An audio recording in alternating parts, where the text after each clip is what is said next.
শীতকালে বাজারে অনেক ধরনের ফ্রেশ সবজি এবং শাক পাওয়া যায়। সেরকম সবজি দিয়ে আজকে একটা রেসিপি করতে যাচ্ছি আপনাদের জন্যে। এই রেসিপি করতে যা যা লাগবে তা হচ্ছে আলু, সিম, পালং শাক এবং মাছ। মশলার মধ্যে আছে মরিচ, হলুদ, জিরা এবং ধনে গুঁড়ো, পেঁয়াজ কুচি এবং কাঁচামরিচ। তবে চলুন শুরু করা যাক রান্নাটা। একটা কড়াইয়ের মধ্যে পেঁয়াজ কুচি নিয়েছি, তার মধ্যে দিয়ে দিচ্ছি পরিমাণ মতো লবণ। পেঁয়াজ আর লবণ ভালো করে মেখে নিচ্ছি। এরপরে দিয়ে দিলাম আন্দাজ মতো মরিচের গুঁড়ো, হলুদের গুঁড়ো,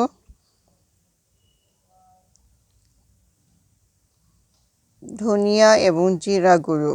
শীতকালে এই রেসিপিটা করে দেখবেন, খেতে ভীষণ মজা লাগে। সবগুলো মশলা একসাথে দেওয়ার পরে হাত দিয়ে সুন্দর করে মেখে নিতে হবে। মশলাটা ভালো করে পেঁয়াজের সাথে মেখে নিতে হবে হাত দিয়ে। এরপরে দিয়ে দিচ্ছি শীতকালের আলু, ছোট আলু, লাল আলুগুলো। তারপরে সিম দিয়ে দিলাম। সিম, আলু আর এর সাথে দিব আদা রসুনের পেস্ট। পরিমাণ মতো আন্দাজ মতো আদা রসুনের পেস্ট দিয়ে দিলাম। সবগুলো আবার ভালো করে হাত দিয়ে মেখে নিব। আলু এবং সিম খুব ভালো করে মাখা হয়ে গেলে পরে এর মধ্যে আমরা দিয়ে দেব মাছ। 4 টুকরো মাছ আমরা দিয়েছি। আপনি আপনার পরিবারের সদস্য সংখ্যা অনুযায়ী হিসাব করে মাছ দিতে পারেন। আবার কিছুক্ষণ মাছগুলো সুন্দর করে মেখে নিব যেন এর ভেতরে মশলাগুলো যায়। এরপরে দিয়ে দিচ্ছি একটু পরিমাণ মতো তেল।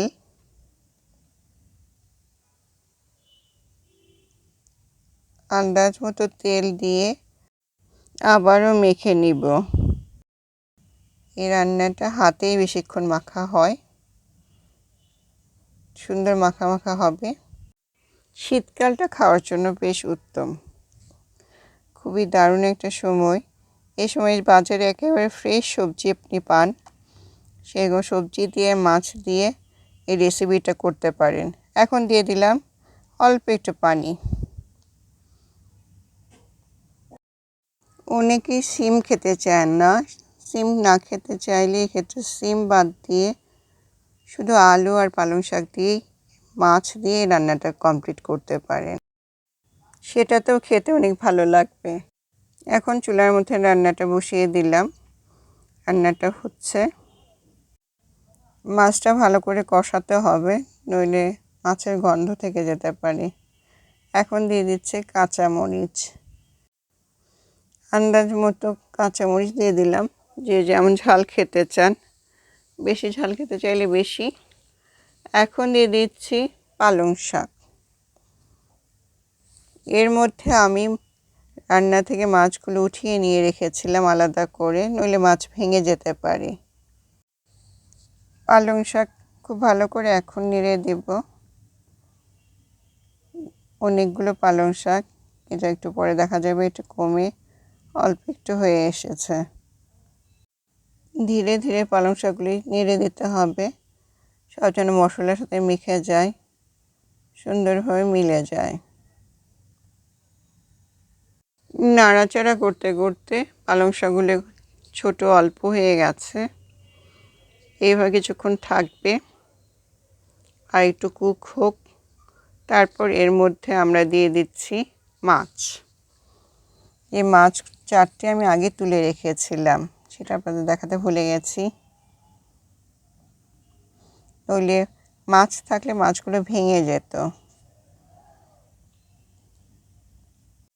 মাছগুলো সহ এইভাবে আরও কিছুক্ষণ রান্না হবে। রান্না হোক, তারপর আবার আসছি।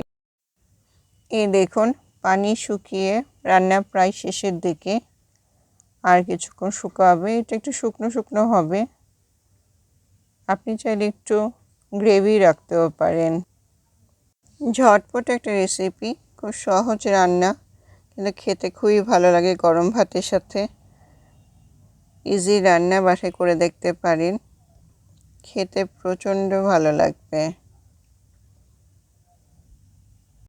এই ফাঁকে আপনাদেরকে একটা অনুরোধ করে যাই, আমাদের চ্যানেলটা প্লিজ সাবস্ক্রাইব করবেন, আর আমাদের চ্যানেলে অনেক ভিডিও আছে, সেগুলো দেখার আমন্ত্রণ রইল। সাথে করে লাইক, কমেন্টস আর সাবস্ক্রাইব করার অনেক অনেক অনেক অনেক অনুরোধ রইল। রান্নাটা অলমোস্ট ডান, কমপ্লিট হয়ে গেছে। আমরা এরপরে পরিবেশন করে আপনাদের দেখাচ্ছি। এই নিন, হয়ে গেল আমাদের ঝটপট রেসিপি পালং শাক মাছ দিয়ে।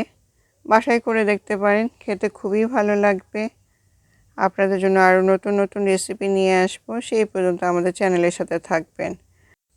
আপনাদের উৎসাহ পেলে এমনি আরও অনেক রেসিপি আপনাদের জন্য আমরা নিয়ে আসবো। আমাদের চ্যানেলের সঙ্গে থাকবেন, রানুস কিচেনের সঙ্গে থাকবেন। আল্লাহ হাফেজ আজকের মতো।